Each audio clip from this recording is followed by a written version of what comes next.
Live from the House of LeMay Makeup and Dressing Room. Here comes Amber. Stop what you're doing. Here comes Amber. She's just doing what she can. Here comes Amber. Cue the spotlight. Here comes Amber with 2 drinks in her hand. The matriarch of fashion, secrets to her glasses, you can't look away. Ask her, does she do it? There's really nothing to it. She's got that feminine gaze. If you have a party, or if you're feeling naughty, call up the House of LeMay. Here comes your favorite gal. Here comes your queen. Here comes the talk of the town. It's Amber Live tonight. The music starts playing. It's time for cabareting on Amber Live tonight. Ladies and gentlemen, please turn off all cell phones and get ready for your host, Amber LeMay.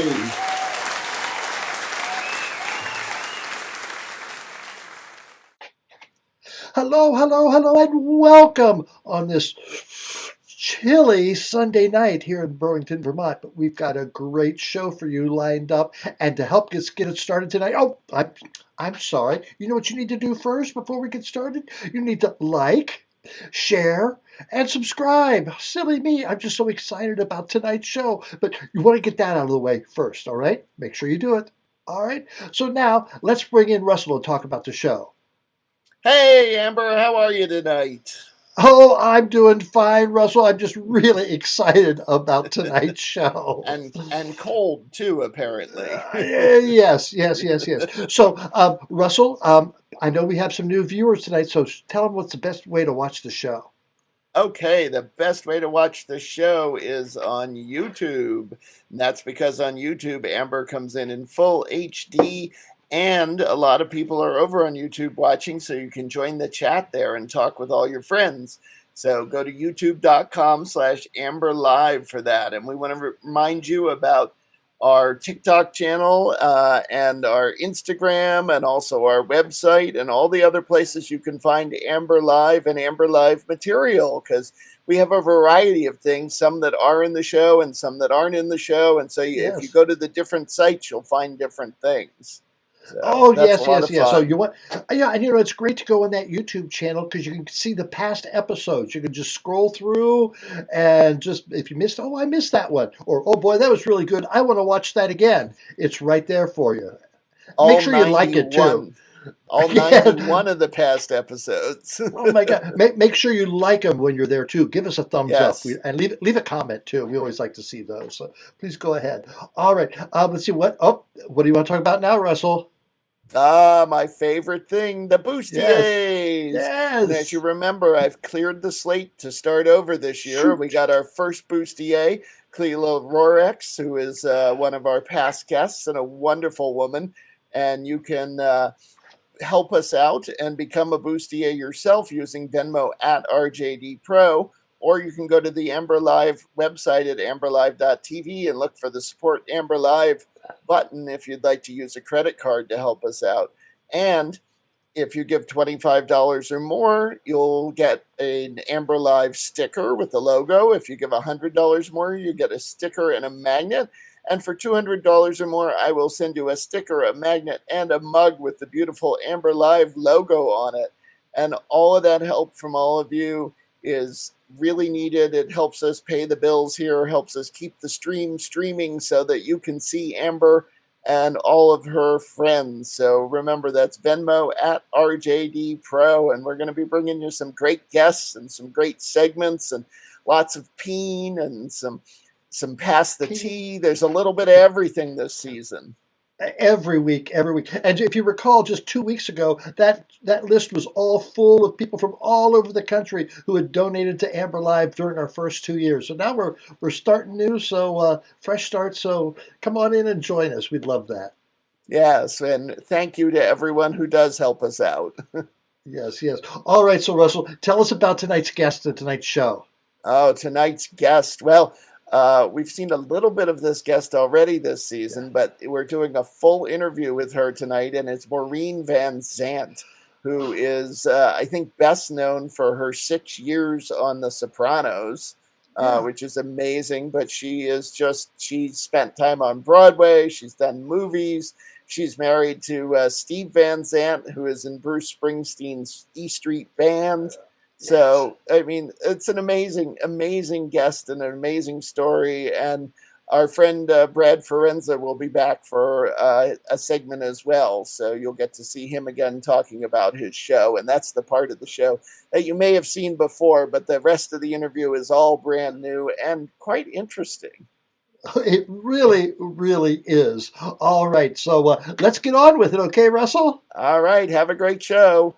Yes, thank you. Oh, yes. We recorded this a few weeks ago to fit into her schedule and ours, but oh, it is so good. She talks about Broadway, teaching ballet, meeting all these rock stars, and being on The Sopranos. And coming up right now is part one of that interview. Well, we told you what was coming up, so now let's do it. Let's bring in Maureen Van Zandt. Maureen, come on in. Hello. Hello, Maureen. It is such a pleasure to talk to you. Thank you so much for joining Amber Live. Now, a lot of people are going to see you and they'll go, I know her. She was on The Sopranos. And that may be all that they know about you. But you've had a very interesting history in the entertainment performance field. Tell me about that. It's a strange. Well, they might not recognize me because my hair's not as big as it, as it was there. But, oh, my God. I started out as a little ballet girl, a little ballerina. Age 5, started doing that. Ended up on Broadway in Gypsy when I was quite okay. Let's just talk about. Let's back up to ballet. Where did you grow up? I grew up in New Jersey, Newark, New Jersey, mostly. So ballet as a young girl, how were your parents interested in ballet? Is that something you decided you wanted to do? Not at all. They were the least stage parents that you would ever have met in your life. I just went because one of my friends was going to take some dance lessons, and I thought I'll go with her. And she quit. I stayed, and I loved it. And then my grandfather took me to see West Side Story on Broadway when I was a little girl, and I thought, oh, I want to do. I saw the sharks, and I'm like, I want to do that. And then I saw Tita Rivera. I'm like, no, I want to do that. And so I never reached Tita's level, but I did become friends with her, which is even better. So yeah, seeing that really inspired me. How exciting. So you went from ballet. Do you remember your first recital or whatever, a performance as a ballet dancer? I'm sure it was in the Nutcracker or one of those things. And I was a little snowflake or something like that. I don't really remember it, but there were a lot of them.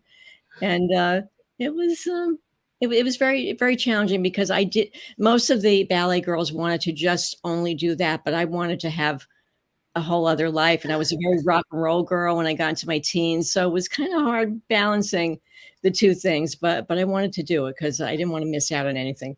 All right. You mentioned Gypsy. How old were you when you auditioned for Gypsy? Tell me about that. I was, I guess, about 8 or 9. And I was brought in as a replacement. I was not original cast or anything, but I was Baby June and got to tap dance, and probably the only time in my life that I could sing because Who was Mama Rose? Who was Mama Rose? Who do you think? Ethel? Oh my God, you worked with Ethel Merman.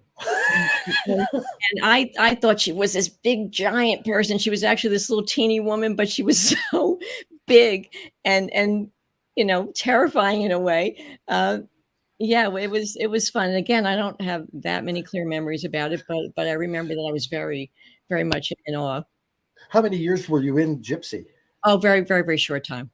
Very short time. I was brought in as a replacement, and I did it for a little bit. I wasn't really a singer. I didn't think that Broadway was going to end up being my thing. So I thought I'll either act or dance, but I knew I couldn't be the triple threat that they require. Okay, what came after Gypsy?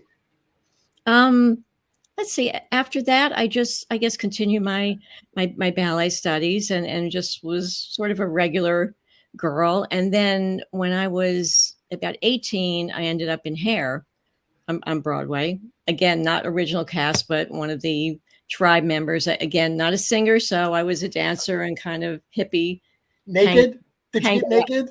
Well, yeah. Everybody did kind of. How Yeah. was that? How was that? Your first rehearsal? Or I mean, the Well, other obviously you said you were brought in, so the other people were used to it. Yeah, take them off. yeah, But and I mean, I think when you're that age, nothing, and you're in good shape, and you're kind of a hippie anyway, you don't care. Everybody else is doing it. I would never have done it on my own. No, if someone said go on stage naked by yourself, no way. But it was kind of dark, it was not really just standing out there. It was part of the show. So I thought, well, that's okay. that's okay. Yeah.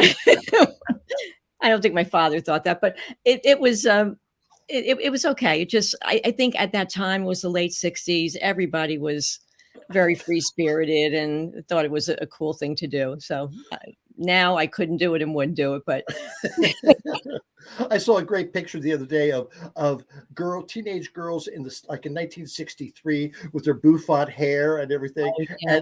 and then in 67, just like 4 years later, and they were all hippie girls, just Exactly. amazing. And that's what I was, because every year in the 60s the style was different.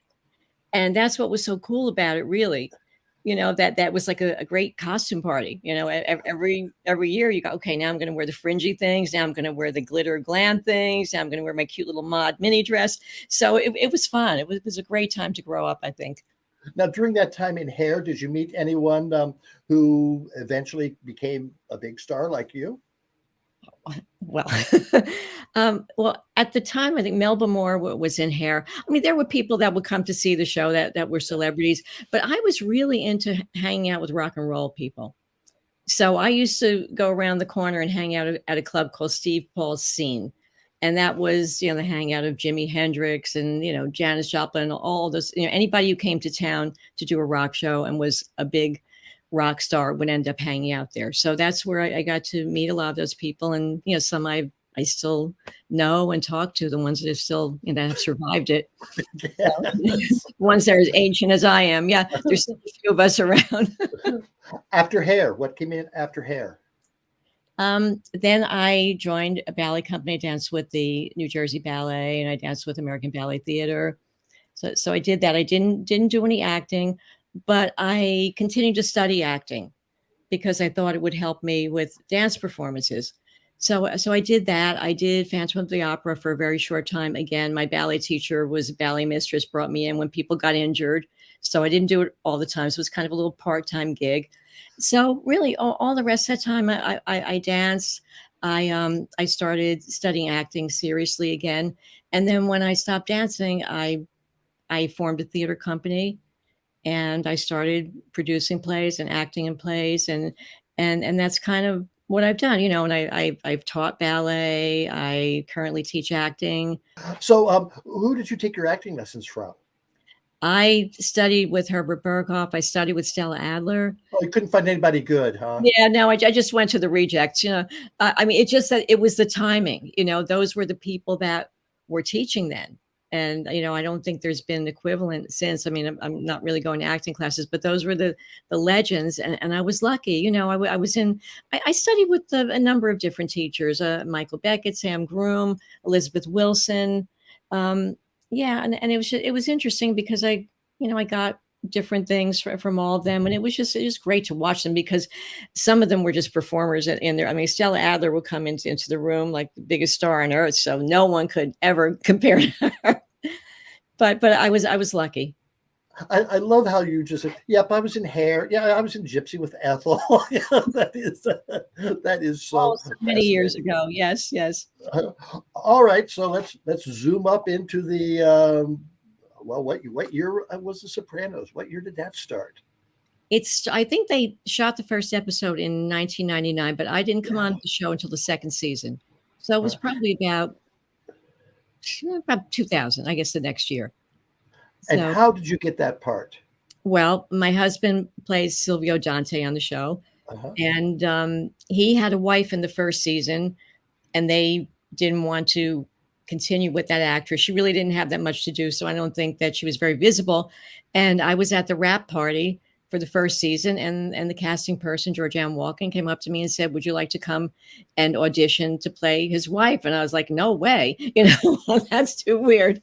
And then I kind of thought about it, and I talked to some of my friends. They said, "You're so stupid. It's like the biggest show on TV. You have to do this." And I thought, okay, I'm not going to get it anyway, because they're very strict on The Sopranos. You really had to audition. They wouldn't just say, "Oh yeah, you're Steven's wife, so we're going to give you the part." Good. So I went in and I auditioned. There were like, 100 women in the hallway, and they were all very Italian looking. I'm like, I'm definitely not getting this.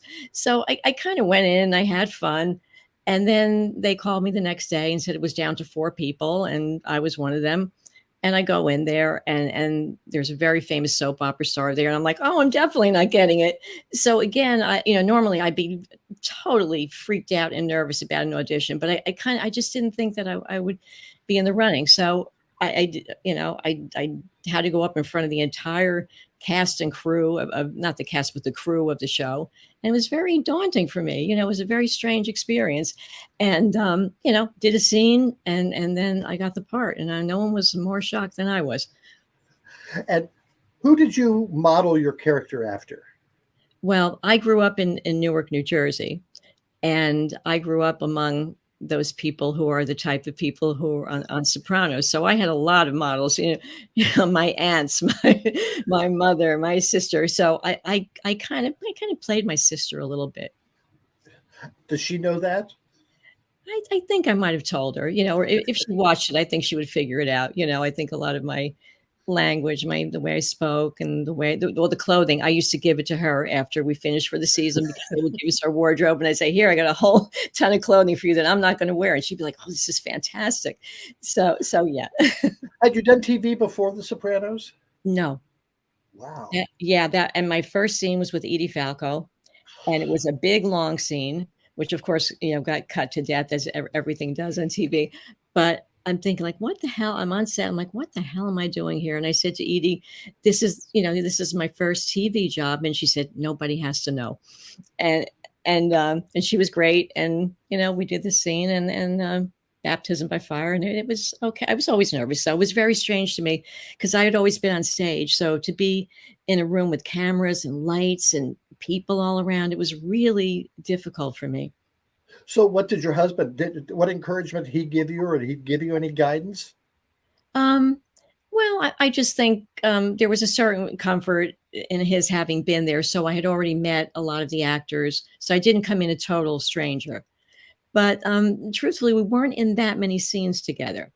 I was mostly in the scenes where I'm going to lunch with the girls, or, going to some church thing, or, movie night with the girls. So I was in a few scenes with him. And there was one episode where we did a lot together, but mostly it was not so much husband and wife thing, even though we played that.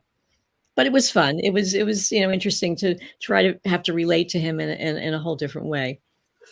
When did you first meet Steven?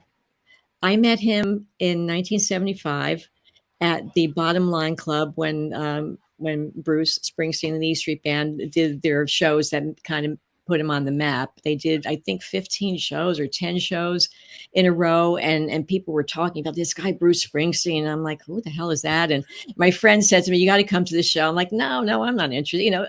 As with everything that turned out to be something big in my life, it's always like, no, I'm not interested. Oh, I'm not going to get that. And so I went to the show, and that's where we met. And didn't start going out till a couple of years later, but all the way back then, yeah.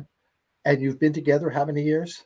Oh God, since 77. So I'm very poor at math, but married since 82, but together since 77. Yeah. Wow, 40-some years. Congratulations. Congratulations. Yeah. That is great. A day over 95, right? So yeah. All right. Well, thank you very much, Maureen. We have a lot more to talk about, but we're going to take a short break, and we'll be right back. Fantastic. We'll be right back with Maureen Van Zandt. Oh, wait, there's more coming up with Maureen Van Zandt. But first, people said, where was Rusty Peen last week? Well, I think he was preparing for this special tribute to The Sopranos. Can't wait to see this. Take it away, Rusty.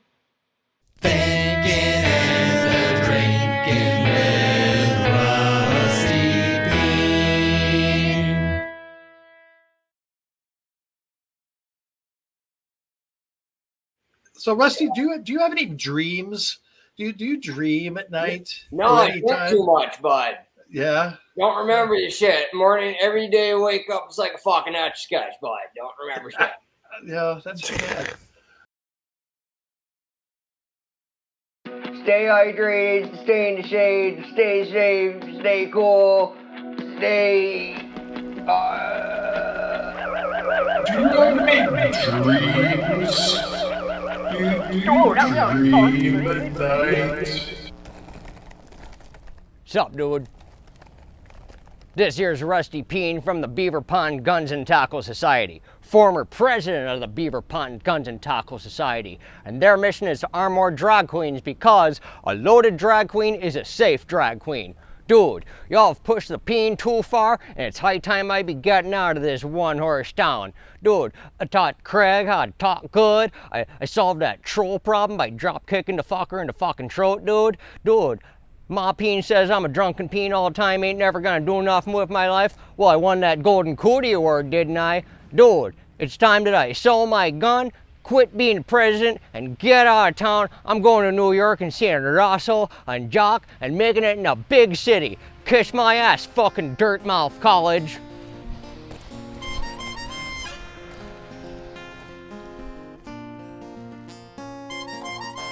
Woke up this morning, got yourself a peen.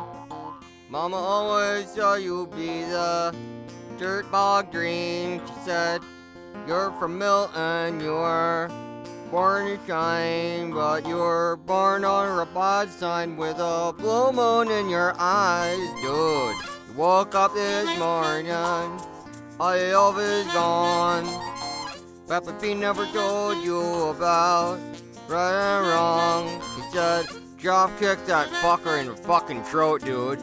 Dude, ain't no question about it. Born on a bad sun with a blue moon in your eyes. Woke up this morning, got blue moon in your eyes. Woke up this morning, world turned upside down. You're about to take up in your shame. Since your bulldog in your town. But you're from Milton, you got shotgun shine. Shame about it. Corner bad sign with a blue moon in your eyes. Woke up this morning, got yourself a peen. Got yourself a peen. Got yourself a peen.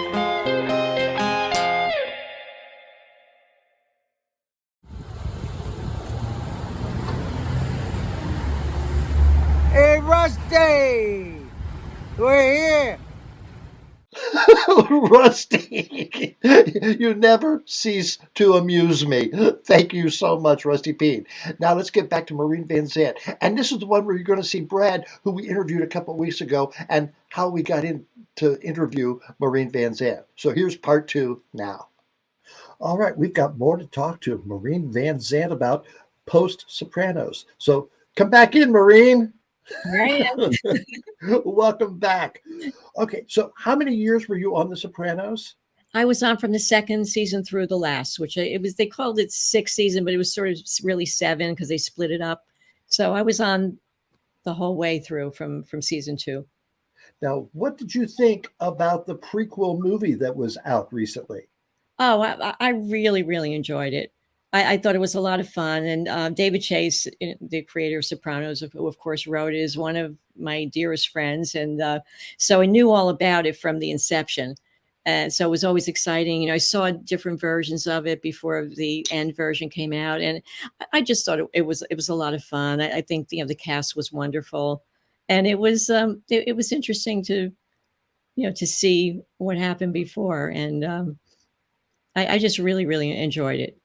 Were you disappointed your character wasn't featured or mentioned?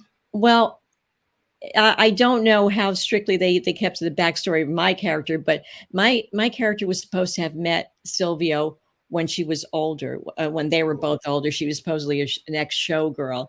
So I would not have been there at that time. Although, I did say I will play my younger self if you want me in it. No need to hire anybody else. All right. So it's been many years. What did you do in between the time the Sopranos closed down and the pandemic? Well, I had mentioned that I had gone back to studying acting, and I met a few actors in class, and we decided to start a theater company together. So we started a company and did a ton of really great plays and continued that over the years. And Vincent Pastore, who played Big Pussy on The Sopranos, he was in one of the plays that we did, and we became very good friends. And then we started another company called Renegade Theater, NYC, and so we've been doing that, and we've taught an acting class together under the auspices of HB Studios, where I studied years ago and where he had studied years ago. And so been doing that with him, and now I'm doing my own acting class with another actor, Sammy Semenza, and I'm working with Vinny on a play. We did A Streetcar Named Desire last year, all on Zoom. So we were talking about before pandemic. So before pandemic, I did mostly the theater company stuff, and then I also taught acting to ballet dancers at American Ballet Theater, which was a blast. Not That's for them. fascinating. That's Me. fascinating because one doesn't think that the ballet dancers need to act, but they need to present themselves. And Is that we're telling stories when we dance. If you're dancing in Romeo and Juliet, or you're dancing in Swan Lake, you are that swan, and she's in a situation. She meets the prince. The prince has to save her from this evil monster. So you are acting. You're just not using your voice. And that is what's interesting about teaching ballet dancers, because they kind of don't, and I didn't at first either. They don't know how to use their voices. They just know how to use their bodies. So it's kind of very scary for them to start that acting process. But once they got into it, I think they got it and they enjoyed it. And I really look forward to going back and doing it again. But that's something that really has to be done in person. And I don't know if everybody is 100% ready for that. It's things are okay, and then they get bad again. So just what type of plays did you produce with the Renegade Theater? Oh God. With my first theater company, we did Simpatico by Sam Shepard. We did Burn This by Lanford Wilson. We did some Tennessee Williams. We did a number of original plays. And then with Renegade Theater, we've done, oh my God, something called 40 CPS, which is about Michael Bennett and his about the period of time when Chorus Line was being turned into a movie, and all of the problems he was having with the movie producers, because he wanted it his way, of course, and they wanted it their way. We did. It was a terrible movie. Yeah, it was a terrible movie. Exactly. We've done so many plays. We've done something called Marlon Brando Sat Right Here, which is about a waitress in the 50s who works at a diner. When On the Waterfront was being filmed, and Marlon Brando would come in the diner. So that play is kind of based around that. We've done a ton of really, really great stuff. And then, of course, moved on to doing it on Zoom after all the March 2020 started the pandemic, and we had to shift gears. So how did you shift gears? Yeah, it was at the time that it happened. Our theater company was rehearsing a play called Lovers and Other Strangers, which we had done before. Oh, wow. Fantastic play. And we got a whole new cast together, and we were very excited about doing it. We were rehearsing. We rehearsed one night. The next day, everything shuts down. Broadway, everything gone. So we thought, well, should we just drop this, and maybe in a few months everything will come back like everyone thought? And we thought, no, and we saw it wasn't coming back right away. So we thought, let's try this Zoom thing. So we were kind of one of the first groups to put up a play on Zoom, and it was a mess because Zoom was really a disaster. Am I on? Can you hear me? Exactly. And people's arms disappearing and heads disappearing and cats. So it was a challenge, but we did it, and we learned how to keep doing it, because that was all we had.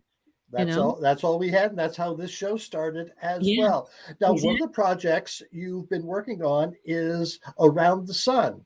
Yes. With our good friend Brad Forenza. So let's bring Brad in and let's talk about that. Fantastic. Hi, Brad. Hi, Brad. Hi. Good to see you, Amber. Great to see you, Maureen. Yes, Brad. For those who I didn't know Brad was on the show back on January 2nd, I believe it was, and we talked about this show, Around the Sun. And Maureen, well, first of all, Brad, just for those who didn't see that, just give us a brief synopsis of what your show is about. Sure. I have to kind of massage out my smile lines because Maureen and her history has me smiling quite wide, hair especially. But Around the Sun is a project that Maureen and Vincent Pastore and other wonderful people were gracious enough to help me with and act in. It is a scripted episodic podcast. So it's not a traditional interview-oriented podcast. There's a script that I wrote. Every episode is self-contained, and every episode features two co-stars. Maureen and Joanna Bonaro appear in one of the episodes called Wall Street. I'll let Maureen share more about that. And I have the great privilege of acting opposite Mr. Pastore in another episode called The Museum. Very cool, very cool. So, Maureen, tell us about the episode that you're in, Wall Street.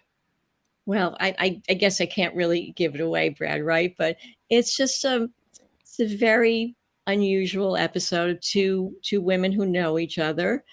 And one of them, my character, asks a very strange favor from the other woman in payback for something that she's given me.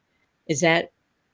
Yeah, I think that, because without giving away the whole thing, unless you want to elaborate on it, Brad, I don't want to say the wrong thing and get fired. Oh, I'm so honored that you would say anything about it, starting with, yes, I'll do it. Maureen plays a bit of a Don, for lack of a better word, but a Don of a different color. So she believes that her neighbor owes her a favor. And to that end, hilarity ensues because what the ask is maybe a bit less typical for a typical Don. But Maureen is not a typical Don. Who wrote that episode? I did. I wrote all of the episodes. Oh, I didn't realize that. That's a wonderful writer and actor. Thank you. Thank you. I'm also one of Maureen's students and lucky for that. And this is my pandemic project. I'm curious. I was wondering how you two met. So you were attending acting classes from Maureen? Yes, and Vin. And they've both been so supportive of my acting for sure, but also these independently produced projects that I've done outside of the class realm, and just supportive of me. And it's not lip service. I wouldn't be able to do a project like Around the Sun without Maureen and her talents and generosity, and Vin and his talents and generosity, and Joanna and others. Maureen, how did that episode come about? I mean, how was it technically put together? Were you in one room and the other actress in another room? Were you on Zoom? We did it on Zoom. And the other actress is a wonderful actress named Joanna Bonaro, who's in our theater company, who I've worked with many times. So when Brad asked me to do it, I, of course, said yes. And then he said, well, you're doing with Joanna. And I said, icing on the cake, even better. And so we knew each other very well. And I think that it made it a lot easier for us to work together. It wasn't like I had to get on Zoom with someone I'd never met, never talked to. We kind of knew each other's rhythms and how we act and how we respond. So it was just nothing but fun. We were on Zoom and Brad was there and we just kind of just did it and had fun with it. And, fortunately, my mic was muted because to hear Ms. Van Zandt imitate a exotic bird, a cockatiel as it were, totally smile and laugh worthy. Yes, it was. Yes, it was. How long did it take to put that episode together? Well, we recorded on a single day, and then it's really the post-production that takes a while for me. This project, like I said, has been my pandemic project. So all told, each episode probably took about 2 months from start to finish. But recording itself, speaking as a producer, recording itself is a single day, but I know that Maureen and Joanna worked outside of that single day, so everybody's timeline's a little different. That is very cool. That is very cool. Well, thank you very much, Brad. We have more to talk to you about in our other segment that you're featured in, and I'm going to keep smiling. Thank you, Amber. Thank you, Maureen. Thank you, Brad. All right, Maureen, we're going to take another break. We'll be right back to find out what you're doing today and what's in the future. Thank you so much. All right. But wait, there's more of Maureen Van Zandt coming up. But first, let's catch up with Russell, find out what he has to say. Russell, come on in. Hey, great show. Oh, my God. I love this interview. Oh, my gosh, that apartment she was in. I said, where are you? Oh, I'm in Greenwich Village. I go, of course you are. Of course. It's beautiful. Oh, my God, it was so nice. And her work with Brad is fantastic. And the stories of Broadway and Ethel Merman. It's just amazing. Oh, but there's more. Wait, there's more. So take it away, Russell, with your topic. Yes, a quick shout out again to the Bustiers. We do need your help. And you can help us by using that Venmo or going to amberlive.tv and looking for the support Amberlive button if you'd like to use a credit card. And all of your money goes towards Amber Live's expenses, the software, the cameras, everything we have to keep running here. So we got to keep the lights on, and we thank you all. And then one other way you can help us out is by watching this word from our sponsor. It's officially winter time now, and the days are getting longer, but they're still cold, and it's a great time of year to stay inside, safe, and warm. And Amber Live can help you do all of that. We have sweatshirts and hoodies to snuggle up in the cold winter nights, and get yourself an Amber Live mug for your coffee, your hot chocolate, or some of those adult beverages that Lucy Bell's been fixing up. And if you must go outside, how about wearing an Amber Live mask, please? We've got all that and much more at the Amber Live store. Order your merchandise today. Yeah, do what she said. Order it today. All right, before we get back to Maureen Van Zandt, we've got our new special segment, Pass the Tea, with Emoji Nightmare. Now, last week she reviewed the first episode of RuPaul's Drag Race, where they brought in the first 7 drag queens. This week, it was 7 more. What does Emoji have to say about that? Let's find out. Girl, that's hot. That is hot. Hey, it's Emoji Nightmare, and I'm back for episode 2 of Pass the Tea, RuPaul's Drag Race Season 14, The Recaps. This episode, we see 7 new queens. We got 7 last time, we get 7 this time, for a total of 14, and 1 queen will go home. The first queen to enter the workroom is Georges, tiny little hot tamale. Next up was Deja Sky, touting that she's big, but she can break it down. Next up was Jasmine Kennedy, dancing diva, giving me all the Alyssa Edwards vibes. And then came Maddie Morphosis, the straight cis male drag queen that we've heard so much about. We finally get to meet Maddie. You know, Guy Fieri, only a straight person would choose to do Guy Fieri drag. And that wig giving me all the Amber LeMay vibes. Am I right? Angeria Paris Van Michaels giving me like Southern Priyanka from Canada's Drag Race meets Jada Essence Hall. Then we get Lady Camden. She's a UK queen living in Northern California. Little quirky girl, don't have much to say about that one. Diabetti is the final queen to enter the workroom, and we learn that she comes from the Crystal Method family and that she gets her name because she is diabetic. Woohoo! The queens get right into the typical standard photo shoot mini challenge, and they're in a big giant bowl of Tic Tacs. Angeria wins, serving the best look of all. Then the queens learn that, Alicia Keys is the guest judge for this episode. We took a poll, we being me, I took a poll on Instagram to find out who you were feeling the most. Last week's guest, Lizzo, or this week's Alicia Keys, and Lizzo won. RuPaul checks in with all the queens and sort of outs Maddie for being straight, which kind of sends the other girls kind of into a little bit of a tailspin. Most people seem pretty accepting of it, but you know, after all, drag is for everyone.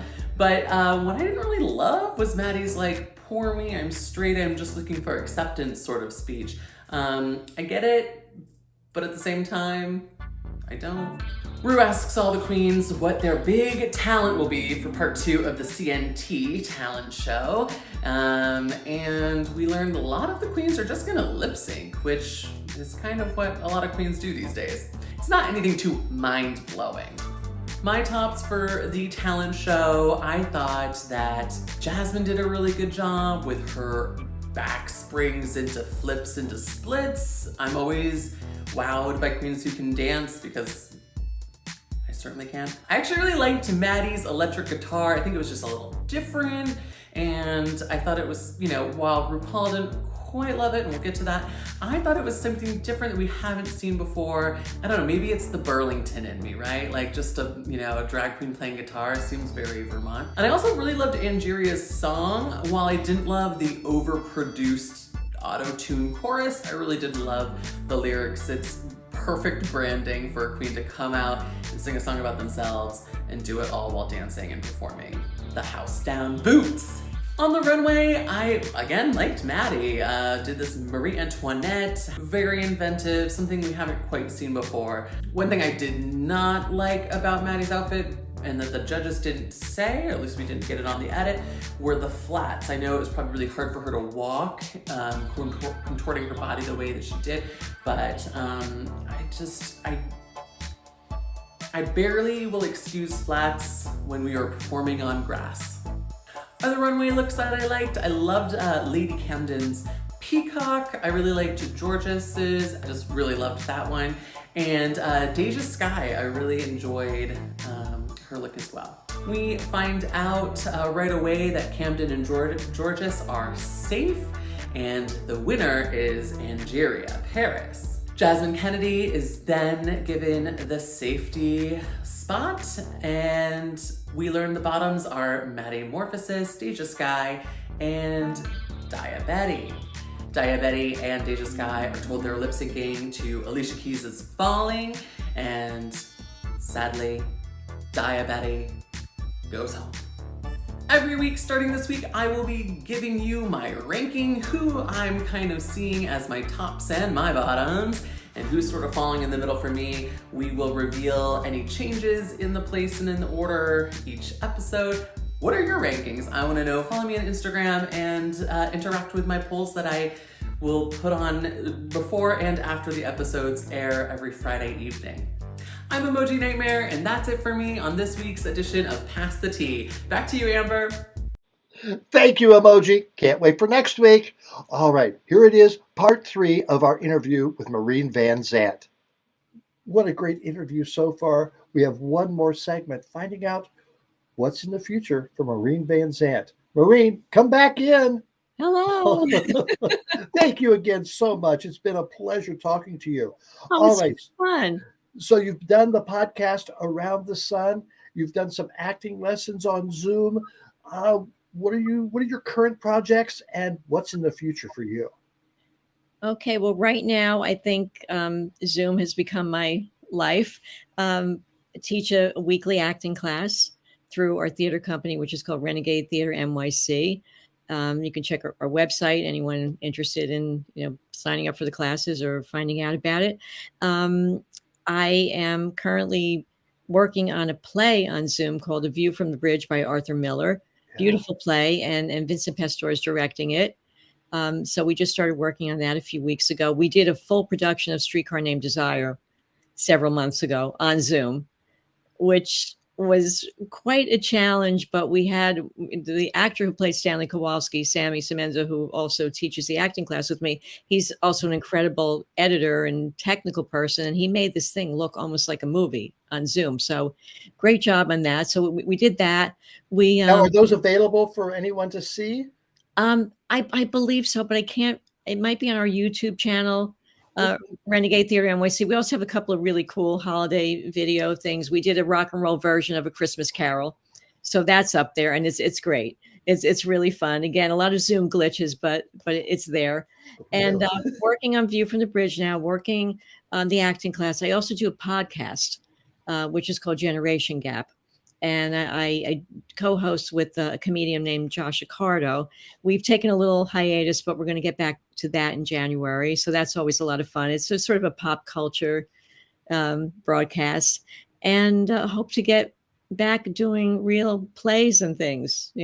I don't know what's going to happen. Now, Broadway is back, but it's just very hard for smaller theater companies, and a lot of people don't want to be in small spaces unless they're really perfectly managed and monitored, and it's the Broadway houses can probably do that a lot better. So that's it for now, really. I work on some dance things, some choreography pieces, and coach some dancers sometimes. That on Zoom is not the easiest thing to do. So just kind of plugging along here and trying to look forward to a future when we can have more freedom to do real stage shows. Now, you're an art advocate, I believe. You're an activist for the arts. Can you tell me more about that?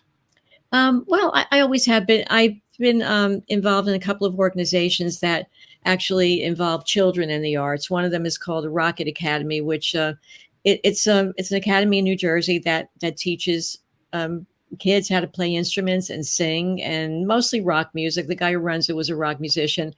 And we've done a lot of fun things. We did Tommy, the musical, and I was in that. I played Mrs. Walker, horribly singing it, but it was fun. Nobody noticed because the kids were so good. Yeah, we've done a lot of projects. They do a lot of concerts, and I mentor the kids with that and help do fundraising for them and get people to to pay attention to what they do, because it's really important. And there's another group called Little Kids Rock that provides musical instruments and instruction to underprivileged kids. So they go to a lot of schools where kids really can't afford to have instruments, and the schools have pretty much taken the arts out, period. That is such a shame. How much? I remember as a young kid, music class, Mrs. Barnett would push her music cart into our room twice a week, and you learn how to count, you learn fractions, you learn all kinds of things through music. Yeah. And they just cut it, And it really stimulates your mind in such an amazing way. Music is very mathematical, as you just said, and yes. Dancing is kind of mathematical in its own way. And it really is it's something that, everybody loves. I mean, we all still love we watch TV, we go to the movies, we go to shows. So why are they taking that out of school? What saved us during the pandemic? It was the arts. Exactly. We were stuck on our couch, flicking through all these shows of actors and singers and producers and scenic designers and costume designers. Yeah, I mean, we weren't sitting around adding up, numbers. We were watching art, and people did a lot of great stuff and it did save a lot of people. Yes, it did.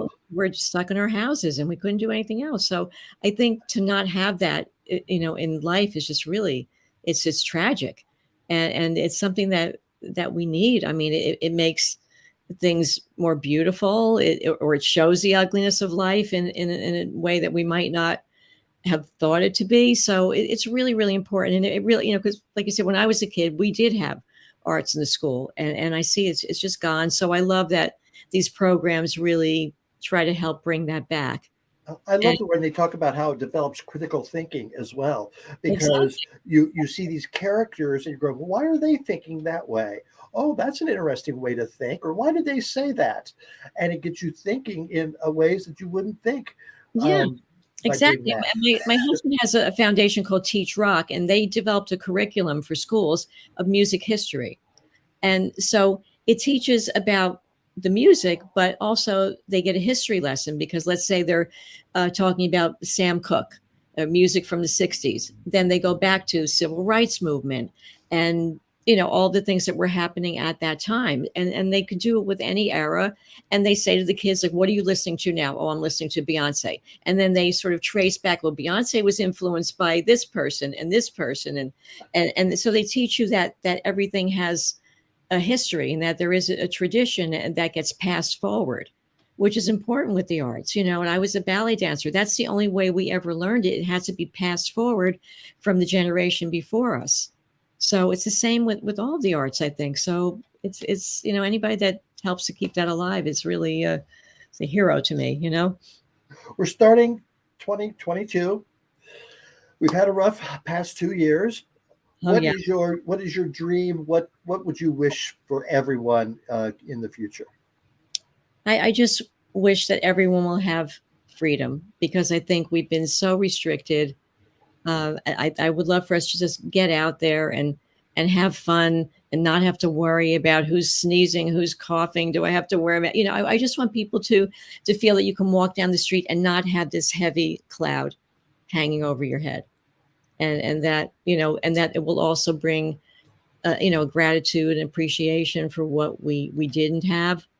And, that maybe that is wishful thinking, but that's what I would hope for. Well, that's a great thought, and I'm with you on that.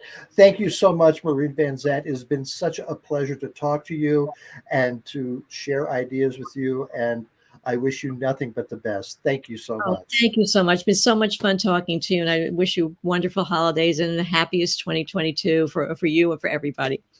Thank you so much. Thank you. Thank you. Wow. I just have to thank Brad Forenza for arranging that interview with Maureen Van Zandt. Thank you. That was great.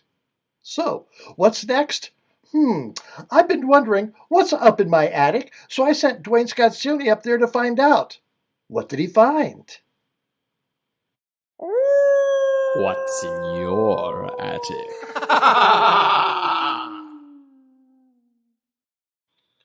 Hi, Duane. Hey, Amber. All right, you survived a trip up into my attic, and what did you find? I found it's very cold up in your attic. So it may explain why you're so frigid. Oh, my goodness. Oh, thank you, Russell. Oh, here. This is a selfie that I took at Chicago's lakefront. Now, this was taken last summer. I'm wearing my favorite architectural designer coat, Eskimo I Am Pie. Very good. Very good. I hear it's cold in your neck of the woods. Yes, this week it got down to, I think the wind chill was like 18, 19 below one morning. Yeah, it was cold. Worse than Chicago. Yeah, Yes. Illinois is regarded as a blue state, and not because of our politics, just because it's just that damn cold. Maybe that's why Vermont is too. Yeah, so when people call us snowflakes, they're actually making a weather prediction. That's very good. Do you do stand up, Scott? Duane? Okay, very good. All right. So, what did you find up in my attic? Well, I want to get personal for a moment. I haven't seen you in a while, and I want to let you know that I recently had a breakup. It was I was seeing a snowman, and he was a really a jolly, happy soul with a corncob pipe and a button nose and two eyes made out of coal. But it just didn't work out because he was a smoker. I mean, think about that. It's a snowman who smokes. It's really such a self-destructive, flammable personality. He melted my heart, and then he just melted. I still keep him in a puddle in my bathroom, right next to my faucet. Anyway, I digress. Yes. So I've been rooting around in your very cold attic, and I put together something we're going to call Roadside Distractions. Ooh. Yeah. Now, many people have been traveling all around the country during the pandemic, all hoping to claim that elusive title, Patient Zero. If you think about it, it takes a hell of a lot of zeros to get to 100 million infections. So this segment is for all those who've chosen not to travel, right, and stay hunkered down for the next month or two. Be safe.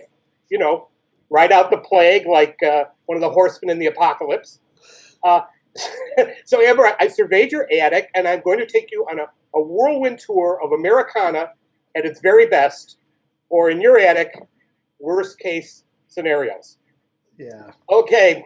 First up, Russell, let's go to the East Coast. So this is the iconic Elephant Hotel in Atlantic City. Now, the rooms here are a bit small, and the only ones with a view are at the back end of the elephant when he's happy or defecating, or happily defecating.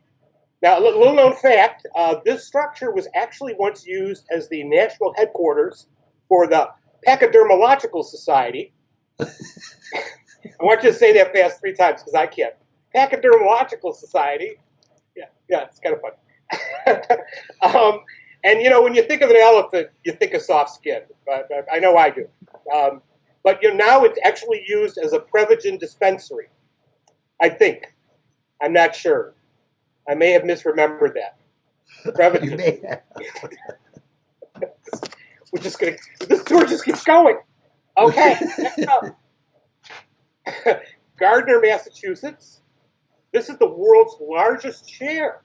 It weighs 1,200 pounds, is 12 feet high, and they use 600 feet of lumber to construct it. No mention of nails or the size of anyone's hammer. This style is arts and crafts, mission oak, or missionary, as we say in the rough trade. It was not, contrary to the rumor, designed by Frank Lloyd Wright, but it could easily seat his enormous ego. Oh, is it still sitting today? I think it's firewood out that way. It's the best use. All right, next up, we're going to go to New York City, 48th and Broadway, New York City's Ripley's Believe It or Not Auditorium. Here is a merman, or Ethel Merman, as we're contractually obligated to say in gay vernacular. To be historically accurate, and this is true, not unlike all the other things I'm pitching today, this is called a Fiji Mermaid, and there were actually many of them being found around the country. I don't know why. Most were fabricated from half a monkey and half a fish, and that's not to be confused with monkfish that I'm certain Martha Stewart prepares with the sauce she's fermented for over 50 years in her favorite jadeite jar that she paid almost nothing for. And believe it or not, that's the second time this show, or third time, that Ethel Merman's been mentioned. Well, but Fiji Mermaid, first time, right? First time, yeah. Yes. I'm totally honest here. I actually own a Fiji Mermaid. Don't ask why. But however, mine is made of latex, and I only take it out once a year at the International Mr. Leather Contest, just to cause a scene. No other reason. I'm sure it was. I'm popular one day a year. Okay, next up. This is actually another Ripley's exhibit. Oh, you're going to like this one, Amber. This is from St. Augustine, Florida, which is, coincidentally, this is also the home of the Ron DeSantis Sanitarium for the Criminally Negligent. It's the allegedly the biggest boot in the world. Guess who we want to use it on? This boot is size, drumroll, 168. Oh my God! Yeah, talk about big feet. Yes. Well, you know what? Pee Wee always said: big feet, big shoes. Well, especially when you talk dirty to it. Seriously, this is the original really big shoe from Ed Sullivan fame. Sullivan, yes. Remember Ed Sullivan? Well, Ed Sullivan. Oh yes. He was a little bit of a cross-dresser. A lot of people don't know that. Yeah, he had a long-term relationship with a certain famous dreamy-eyed mouse. Yes. Topio. Oh, Eddie. You see me good night, Eddie? Yeah, we all knew what was going on there. Let's cut the cheese, right? Okay. All right, now we're going to go to the Midwest. We're just traveling all around the country. I don't know what's wrong with this. This is from Brookville, Ohio, and Thorpe, Wisconsin. Both towns, many of them, like across America, have had famous two-headed cows. They're actually more common than you think. Now, again, don't judge. I write about owning my own two-headed cow in Oliver Stone's Natural Born Killers. Totally true. But, my only beef, excuse me, my only beef with owning a two-headed cow is that I'm lactose intolerant. And I can't get 2% out of the damn thing. I find that picture utterly fascinating. How many times? How many others? I fed my two-headed cow almonds. Still nothing. This doesn't work. Okay, we're gonna go. Let's go west. We're gonna go to Gerberville, California, and the Chandelier Tree in Underwood Park. Now, if this isn't the most selfish garage owner in the world, I don't know who is. And it's a one-car tree. So this jerk still needs a storage locker for his barbecue equipment and pool accessories and his damn trampoline. This concept never really caught on, but, aluminum siding, that kind of explains it. Yeah, I see a lot of junk in that trunk. We can get that shoe back out. Oh, and okay, finally, we're going to go to Confusion Hill, which is, pretty much where I live most of the time. This is in another California roadside distraction. This is similar to the Oregon Vortex or the Santa Cruz Mystery Spot, except neither of those will come out in your dry cleaning. Basically, and try to stick with me here. I know it's always going fast. These are places where magnetism is true and gravity defy belief. Yeah, kind of like the audience at the Oscars. People, these are real photos. These are actual photos. These are real places. People have speculated that places like this could be vortexes or multi-dimensional doors or just the work of really bad contractors. I go with option C. Go C, bucket number C. Yes. Well, I've really been thinking about this, and I think that when you start to make a list of all the things in life that you should be grateful for, good health, good friends, Amber, better vodka, you should include gravity. Well, why not? Look at what gravity has done for Kim Kardashian's ass. So the next time you or me or some of our friends are passed out flat on the floor, I want you to thank your lucky stars and gravity. Because, without gravity, you just float away and become your own roadside distraction. But without the road. And that would not be good for anyone who's trying to sell one of these damn postcards. All right. Well, thank you so much, Duane. Thank you so much, Duane Scott Cerny. We'll see you next time after you get out of Amber's attic. Thank you so much. What's in your attic?